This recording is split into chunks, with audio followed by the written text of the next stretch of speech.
Good morning, my name is Allie. Hi, I'm tired, sorry. Welcome to summerween day 4. I'm feeling good, mostly because I don't have to work today. I have some sad news though. I promised that we'd be going to the beach today, but it's very overcast and drizzling out, and it looks like it's gonna be that all day. So we're gonna have to postpone that. I'm so sad, but I'm also feeling very cozy and like that's not a word. Hibernation-y?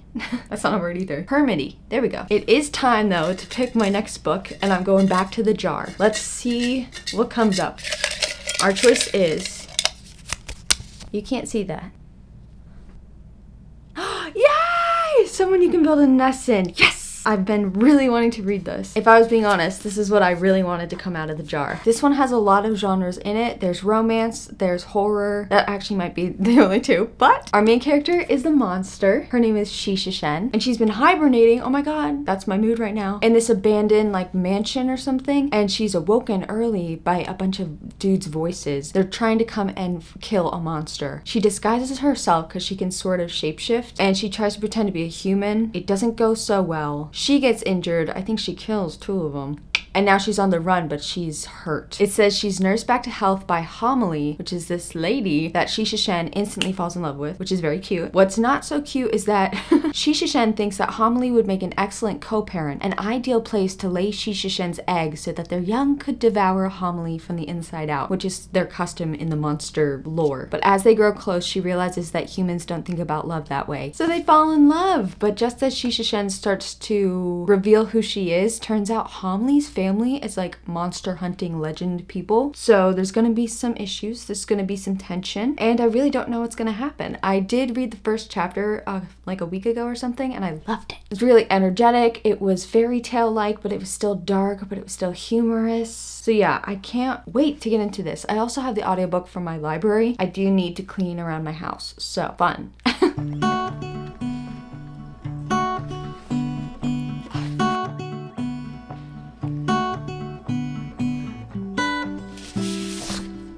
Before I read any more, I think this is the perfect book to listen to a Halloween playlist so I can cross it off on my bingo board. So I'm gonna search on Spotify. Let's see what comes up. I kind of just want to listen to Monster Mash on repeat. Ugh, that song never gets old. Top result, Halloween playlist 2024. Let's see.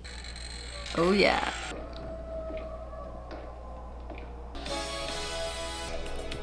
Fun fact, in high school, I was in chorus and we did this variety show every year, and we did the Thriller dance, and I was chosen to be at the front because my Thriller moves were just so spazzy and electric.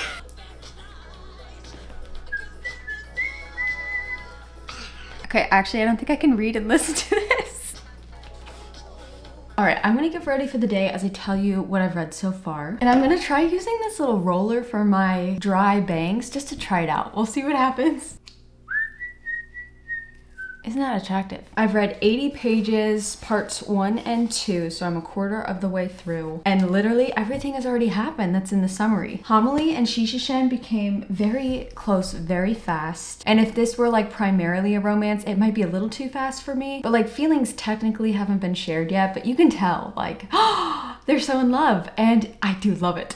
It's just the fact that both of them clearly have never been treated well a day in their life, and so like they're perfect for each other. But LOLOL, it's not just that her family wants to hunt. I should be doing my makeup while I'm talking. I'm really bad at doing 2 things at once. Homily's family is apparently so sure that this monster has put a curse on this family. I'm calling bullshit because like, surely Shishishen would have said that already. And so the last page I just read, Homily and Shishishen are already like BFFs, and Homily says, I know this is a lot to ask, but perhaps oh my god. I know this is a lot to ask, but perhaps after we've rested, help me find this thing so that they can stab it in the heart. So not only does Homily's family want Shishishen dead, Homily wants Shishishen dead. Ooh, the drama. So yeah, I'm very curious what the rest of this book is going to be about. I hope that Shishishen isn't going to be hiding her identity the entire time, because I feel like that's not enough to keep the plot going. But unfortunately, because the flap hasn't given us any information, I'm not going to be able to tell you except for like my opinions. I've heard such great things about this book so far, which makes sense to me because it's so cute and wholesome, but then the gory elements are nice too, like she's eating people and I love it! Speaking of monster romance, the author that writes that series like I Yeeted a Love Potion or like I Got Drunk and a Demon Saved Me, something like that. She just had the cover reveal for her newest book, and it's like something about aliens. I think I gave that first book in the series a 3.5, and I forgot that it was a thing. I need to keep reading it because aliens, alien romance.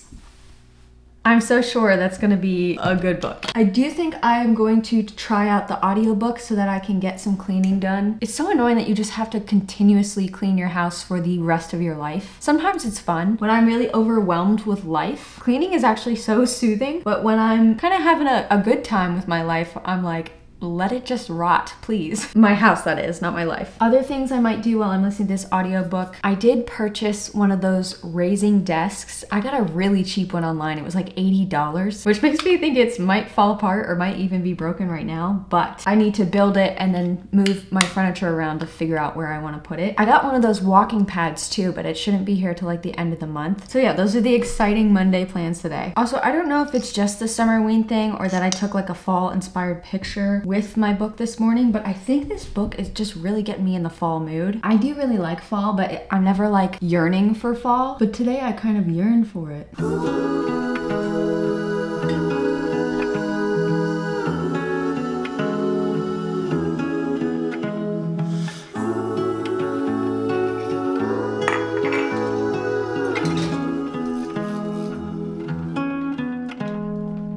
Stones we carry, clothes we lived in, all the tales we will tell our children.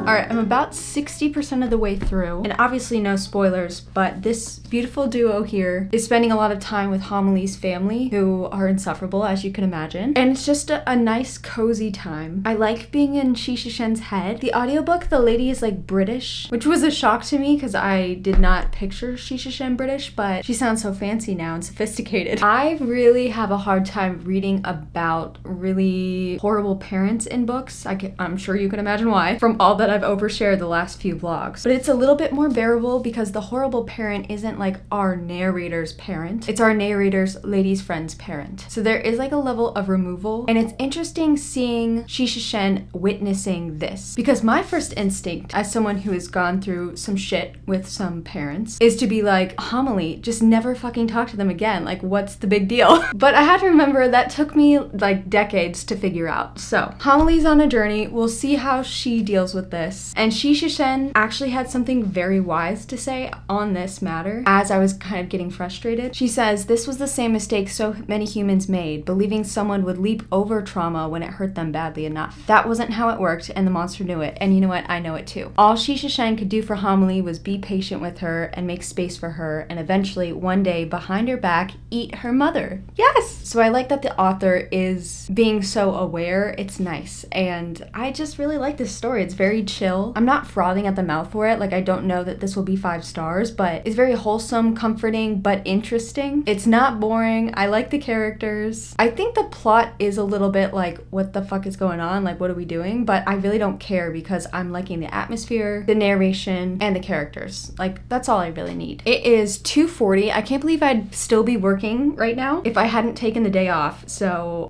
this feels great. I am running a little ahead of schedule though, so I think I will take a little lunch break and finally watch some summerween vlogs that I've been really wanting to watch. And of course, I have a very nutritional lunch. Oh, during that montage, I was like laughing in my kitchen at something I heard in the audiobook. There's this character named Laurent, and Shisha Shen is like threatening him, and she's expecting him to piss his pants in fear, but he's like, he loves it. He's like, please threaten me some more. I was not expecting that, and it made me giggle. I love it.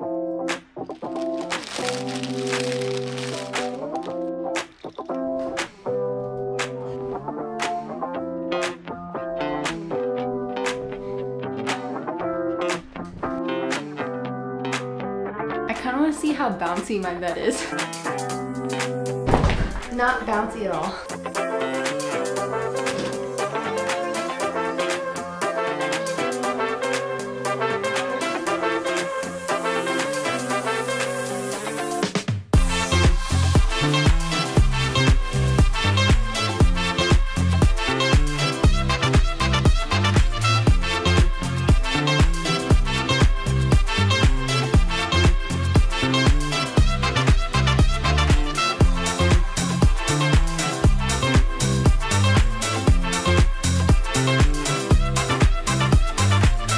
right, let's test this out. Ready?